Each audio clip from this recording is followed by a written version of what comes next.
You are listening to Off the Shelf, a podcast by The Conference Board. Good afternoon. I'm Craig Carroll, leader for the Communications Institute and the Marketing and Communications Center at the Conference Board, the executive director of the Observatory on Corporate Reputation, and lecture management in the Jones Graduate School of Business at Rice University. Welcome to Off the Shelf. This is the Conference Board's book review podcast.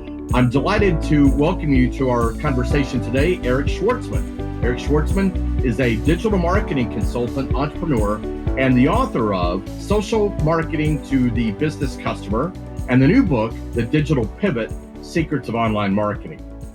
Eric is a podcast producer and the host of the Earned Media podcast and the B2B Lead Gen podcast. Eric has led digital marketing initiatives for Boeing, Britney Spears, Cirque du Soleil, Johnson & Johnson, NORAD, the Olympic Games, U.S. Department of State, and dozens of other small and mid-sized companies. He's founded his own content management SaaS platform and has been the provider with clients such as Dunkin' Donuts, LinkedIn, NVIDIA, and Verizon. Eric oversaw the Digital Innovation Center of a $1 billion company where he led pivots from homegrown to enterprise software and developed an online marketplace. He's been featured in Fast Company, Small Business Trends, Adweek, Business Insider, Forbes, PR Week, and Ventures Beat. So, Eric, welcome to the Conference Board. Thanks for having me, Craig. Great to have you here. So I'm just going to start off with a general question, and that is, what was the general problem that you saw that led you to think about the digital pivot? There's a lot of confusion in the marketplace today about what digital marketing really is. People come to me and they say, I want to do digital marketing. Can you help me with my social media? Or they say, we need to do content marketing. We don't have any digital marketing. We need to do content marketing or search engine optimization or blogging. But the truth is, none of those are digital marketing. Those are all just tactics. Digital marketing is about how the pieces of the puzzle fit together. And if you are not someone that's in the tech business, or if you're not in Silicon Valley, if you're at a legacy enterprise company that predates Microsoft, that information is not really easily accessible. You'd have to read a library or you'd have to read a bunch of technical books. And what I didn't see out there was one book for the general business reader with no jargon, maybe some interesting stories, a few jokes in there that would give you an overview understanding, from 40,000 feet looking down about what digital marketing really is. Yeah. Okay. Now, what are some of the solutions that you outlined in the book? So one of the things I noticed in reading the book is that for me, it gave me a very good comprehensive lay of the land. But what are the 2 or 3 solutions that you would say for someone for our audience, right? Chief communication officers or leaders of communications for large enterprise organizations? So 2 things. The first thing I'd say is, there is a logical sequence to implementing a digital pivot.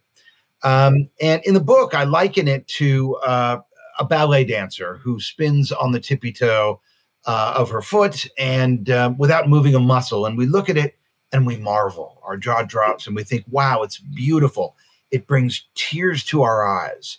But we don't see all the sweat that went on behind the scenes to get that young dancer on her toes spinning around on stage.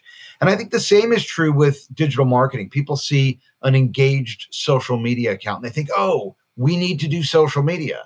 But they don't really think about the sequence of events that precedes that. So really, if there's one big takeaway I want people to get from the digital pivot, it's that there is a logical order to implementing a digital pivot. And I organize it along media channels. We used to have media formats. Pre-internet, we had print, we had radio, we had TV. Now we have media channels. We have owned, we have shared, we have earned, we have paid.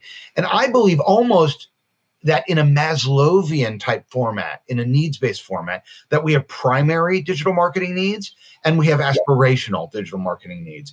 And so what I do is I organize that sequence so that, like building a house, you don't pour the concrete before you dig the drains. Okay, great. Well, actually, that's I like the emphasis that you put on the sequence here. What would be the general sequence? I know you've outlined moving from owned to shared, earned to paid, but for I guess older, more established organizations out there, what is the sequence that they would follow? Well, when you get into a big organization, it becomes political because there are a lot of different people who have been doing certain jobs and controlling a certain degree of power inside the organization through either headcount or the ability to handle some aspect of processing a transaction. And of course, interoperability and cross-functional collaboration makes a lot of that go away. And so a lot of people in the organization, and particularly in the enterprise, may feel threatened by a digital pivot. So really, I think that, one thing I learned, I started in PR. That was where I cut my teeth at the largest PR agency west of the Mississippi in all categories and the largest entertainment PR agency in the world. So, and there I learned how to lead a horse to water. And I realized, for a while there, man, the internet was going to change everything. Then I launched a company called IPR Software, which is still around today. And it's a company that's used to manage online newsrooms of corporate websites. Mm-hmm. And I remember when we'd go in for the renewal, the customer would say, well, why should we renew with you? And we'd say, well, look at all the traffic. Look at all the horses we're leading to water. Right. And they would say, yeah, but so what? Are they buying anything? Mm. And then I realized it wasn't just about leading a horse to water. You had to make them drink too. And then after that, I became the chief revenue officer of $1 billion B2B, where I was responsible for conversion rate optimization. So, and I've consulted for enterprise as well. So here's what I would say to enterprise in terms of figuring out how to do the pivot. There are different stages that companies are at in their transition to a digital pivot. And I sort of break them in the book into 5 steps. And I think your strategy is going to depend on which step you're at. So if you're segregated, which means you have a bunch of digital systems that aren't necessarily talking to each other, right? The first thing you're going to need to do is make a business case for an integrated solution. Right. And that starts with the CTO or the CIO. And then there are some companies where you're integrated, where the systems are implemented, but they haven't been automated, they haven't been configured quite properly. Then you're going to be making a different business case for different resources. If you happen to have crossed that hurdle already and you're in the optimization stage, then you're looking at improving lead quantity and quality. And that's really when you get into what we call revenue operations, this idea of integrating sales and marketing. If you've cleared that hurdle, the next would be, optimizing an end-to-end solution and trying to extend the lifetime value of a customer, because you've already got the system working in terms of leading a horse to water and making them drink. Now you want to try to earn more revenue from them. And then, of course, once you've cleared that hurdle, then you're looking to lower your customer acquisition costs. So just to review it again: segregated, integrated, optimizing, digital, accelerated. And in the book, I call it the lead generation mountain. Got it. Great. Okay. So I want to play on this idea of leading the horse to water, making a drink. Being from Tennessee, I recall my grandmother saying, you can lead a horse to water and you can't, maybe you can't make it drink, but you could always put salt in its oats. Right. And for me, I think that's what COVID did. COVID has forced those that were dabbling with the digital transformation at the edge of the pool, and it forced them in. COVID has forced companies, if they were ever thinking about digital transformation, it's forced them in. So what are some things that you recommend for companies that it would be so easy for them to just rush in without thinking about it, right? What are some things, at least from a moment of pause, that they need to make sure that they have in order before they just announce that this is what they're doing? So look, we are communications people, and the people listening to this podcast are communications people. We're not the CIO. We're not the CTO. We are a part of a larger puzzle, right? And so if we're going to execute, if we're going to get the IT resources we need to be effective in the digital world, we need IT's blessing. Right. But how do you get IT's support in a world where enterprises must invest their internal IT resources in reinforcing their core competencies? Yeah. let me tell you a story here. Just Yeah. stop for a minute, Craig. So I built the first online newsroom for Toyota. And I remember at a dinner, late in that was, we'd already won the business and, the armor was off. And I was talking to one of the top guys there. And I was a small company. I was a startup. And I said, why'd you hire me? You're Toyota. You can do this yourself. And he said something that I'll never forget. He said, look, our job is making cars. We have limited IT resources. So we're investing all our IT resources and making the best damn car we can. And any technology we can buy off the shelf, we're going to do it. Got it. Great. And that struck me as very sophisticated.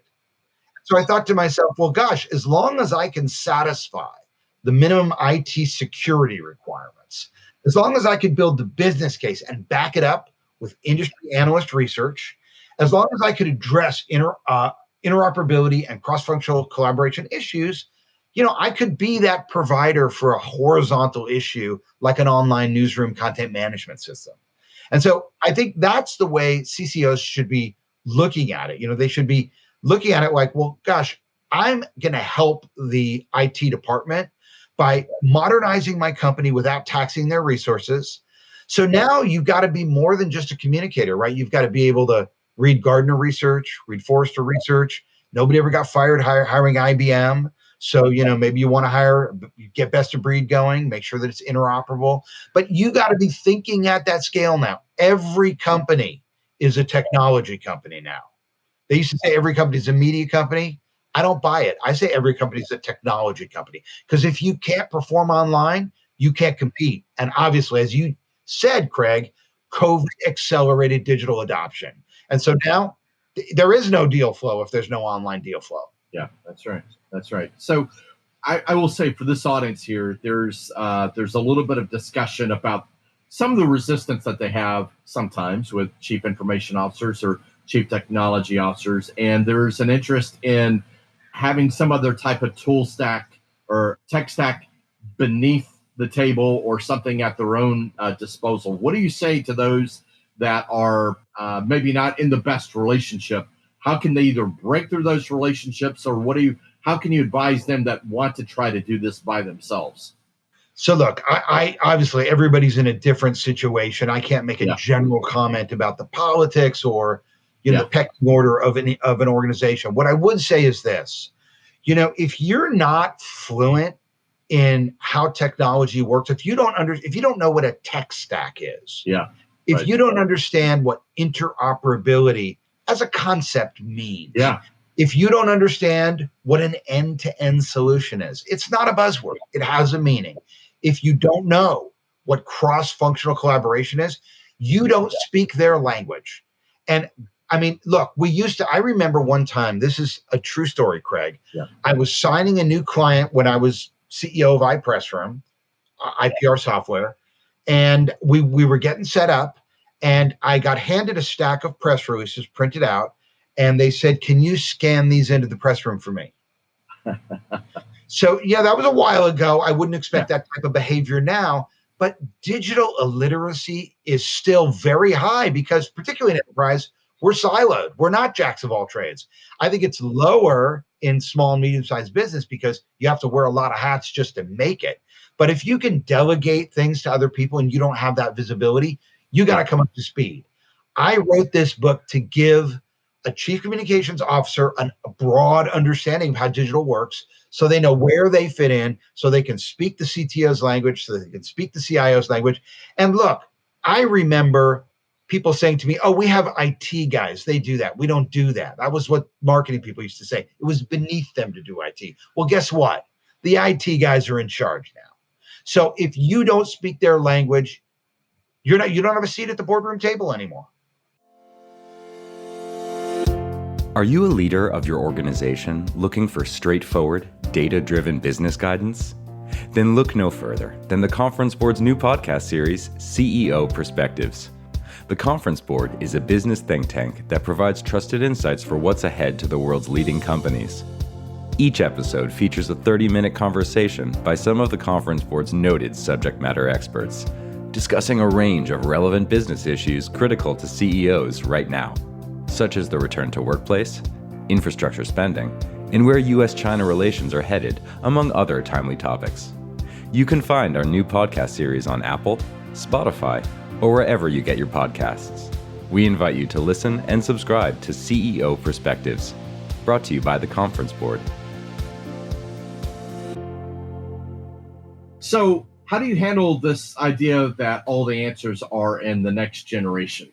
I don't understand the question. What do you mean? Well, just for companies that just hire interns and that think they're going to just learn what they need to learn from the next generation in terms of social media, right? Because what I picked up from your book is that there's more to this than social media, right? So I'm trying to dispel the idea that they can just simply rely on tech savvy, the next generation.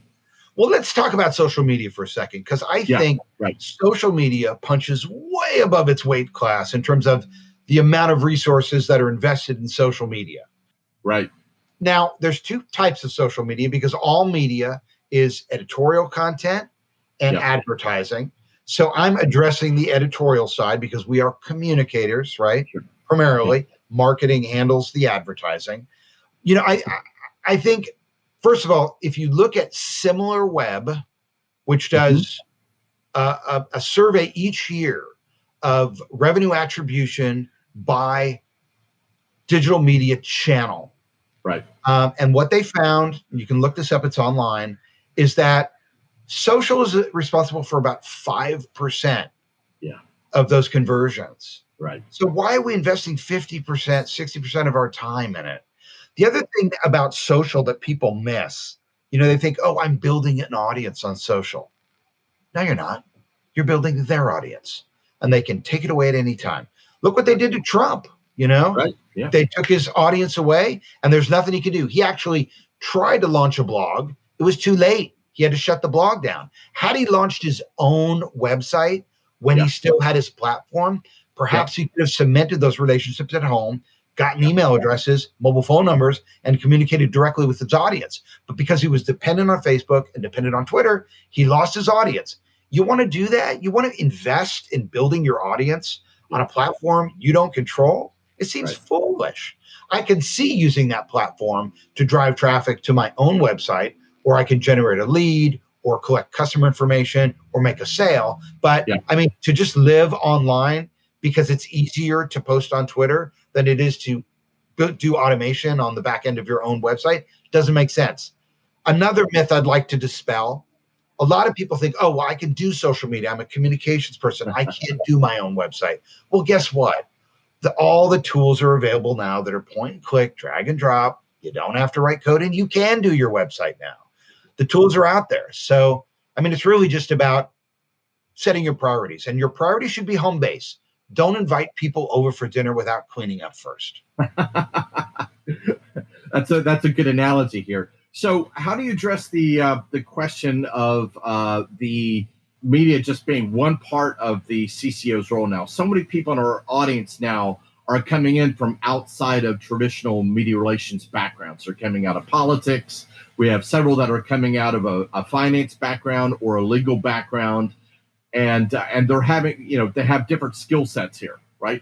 How do you see the digital transformation and your book here on digital marketing expanding into to other areas beyond just media relations? Well, two things. The first thing is a digital pivot is a pivot to software.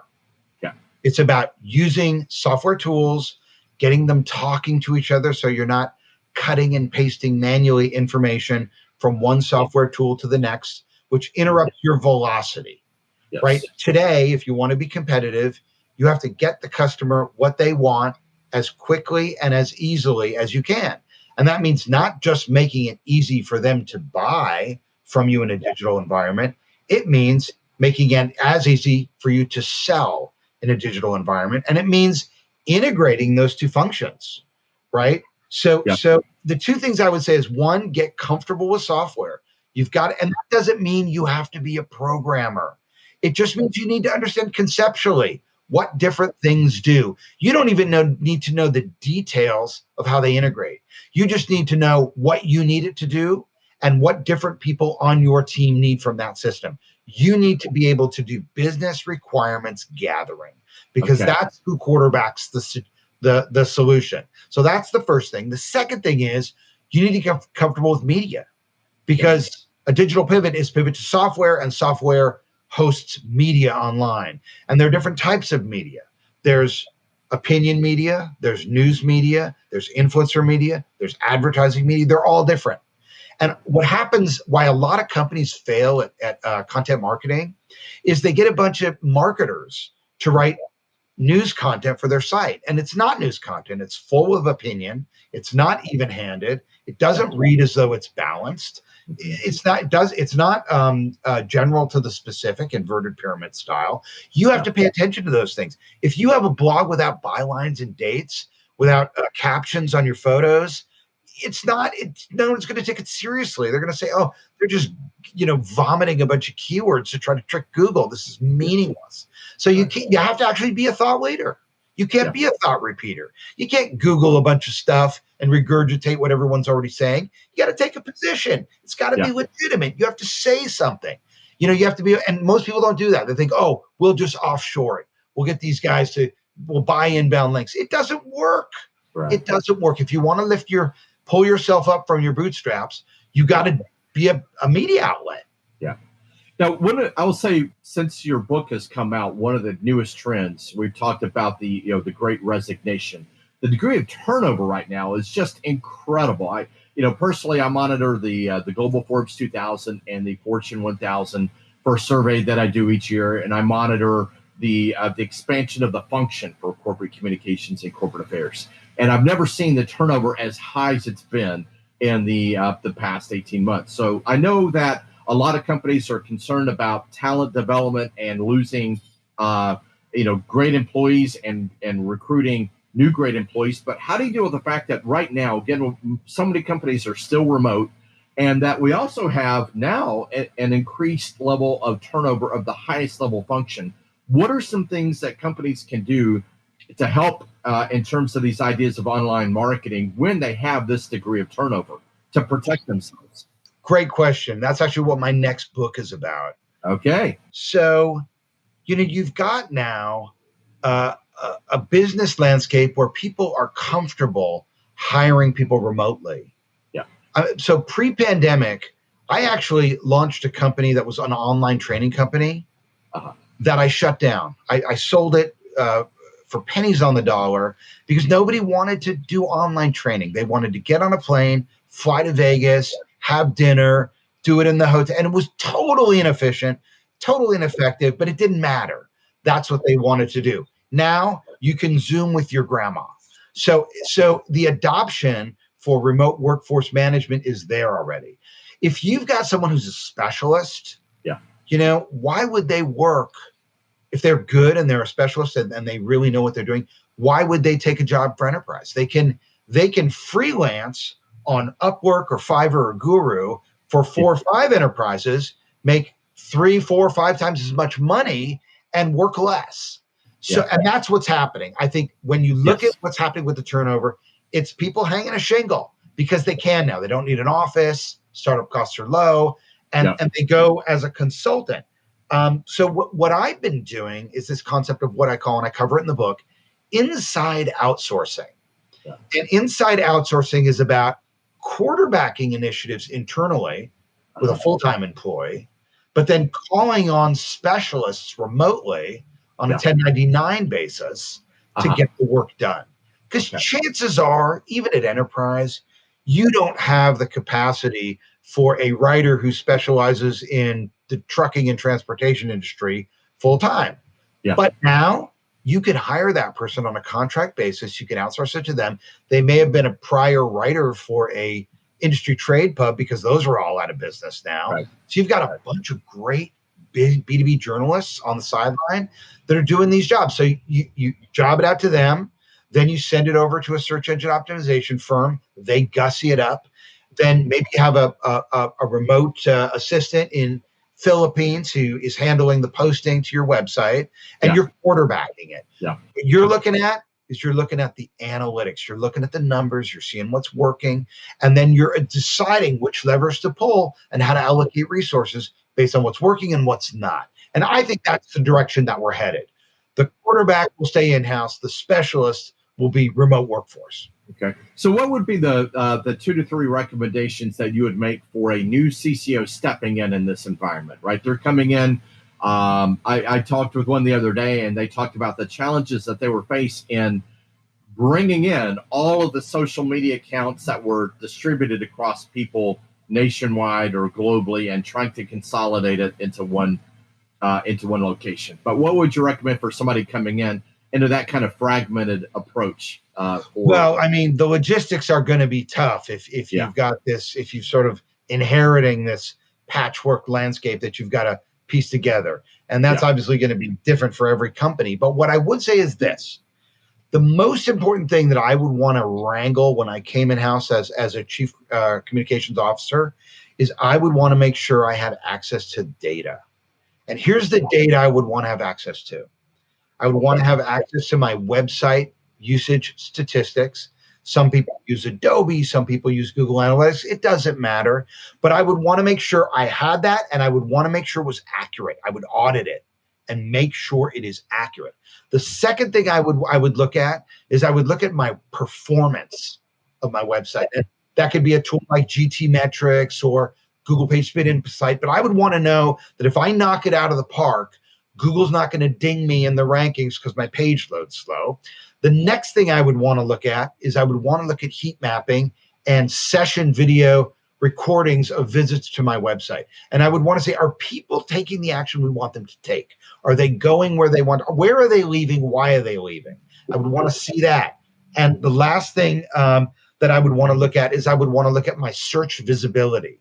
Because I'm not talking about paid search here. A lot of people confuse this. You can buy ads on Google, or you can come up in the algorithmic search results. And the algorithmic search results are on average, according to SimilarWeb, 33 to 35% of conversions. It's a third of your online revenue. And people are still not taking care of that. So, I mean, I still go to parties, Craig, and say SEO, and people say, what is that? And I would say, oh, it's the art and science of making online content discoverable through Google. Yeah. Right. Yeah. So those are the things I would look at. I would want to know that, I would want to know my search visibility. I would want to know my performance.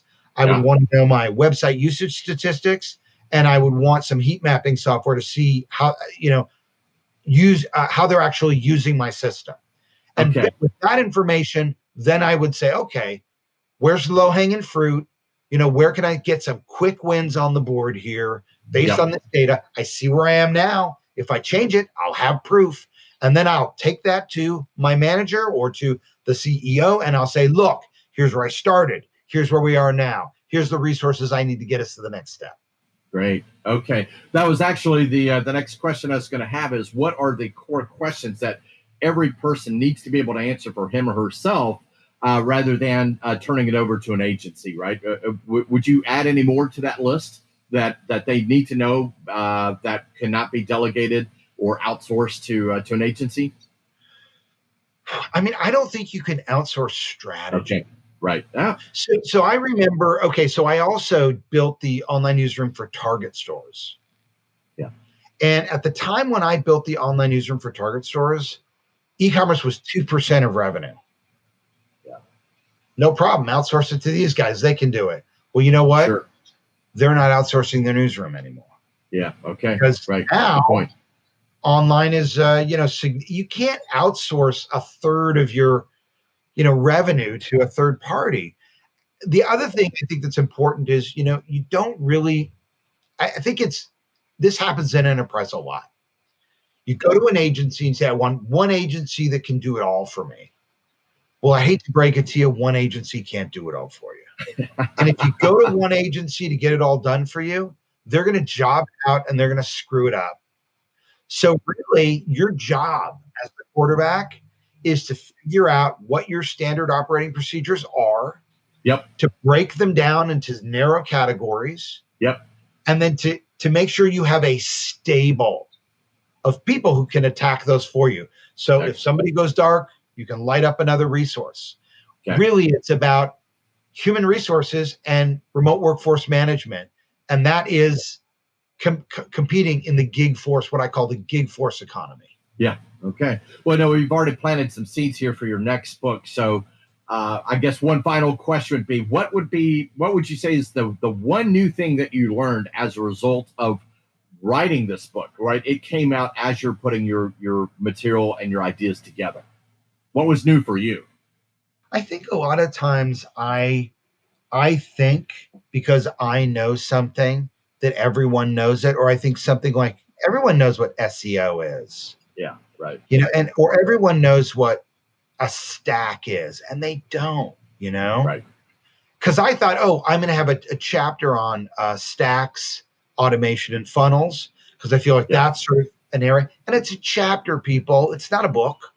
It's one chapter. It's not technical. It's not a software manual. But I felt like, if you're in communications or marketing and you don't understand the basics about automation, stacks, and funnels, you ain't welcome at the boardroom table, because that's what they're working on these days. And you got to know how you contribute to that. So I guess getting into it and then now hearing feedback from the market, and that these are new ideas to people, or that applying a logical sequence to a digital pivot where you move through owned, shared, earned, and paid in that order. That was new to a lot of people. Exactly. I for me, that was the major thing that I learned, right? That this was not a book that you could just simply jump in and pick the ideas that you wanted to learn more about. Certainly you can do that, and that was helpful. But for me, understanding that there is a sequence and you do have to have that foundation to begin with, and everything builds from there. What I would like to say, Craig, since this is a podcast, I would like people to know I also recorded the audiobook. So if you prefer to listen, you can also get it on Audible or Amazon as an audiobook. I read it myself. Yeah. By the way, I was hired, the audio book producer that I hired to record my book hired me for SEO. And if you want to hire him, just search audiobook producer. He's #1 now. Perfect. That's great. Well, Eric, look, we really appreciate your time and joining us here today.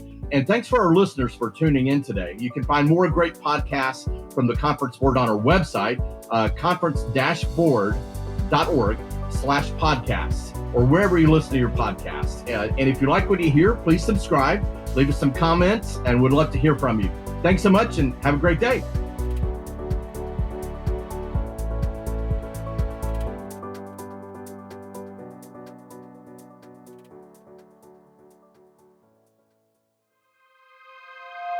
This has been Off the Shelf, a podcast by The Conference Board.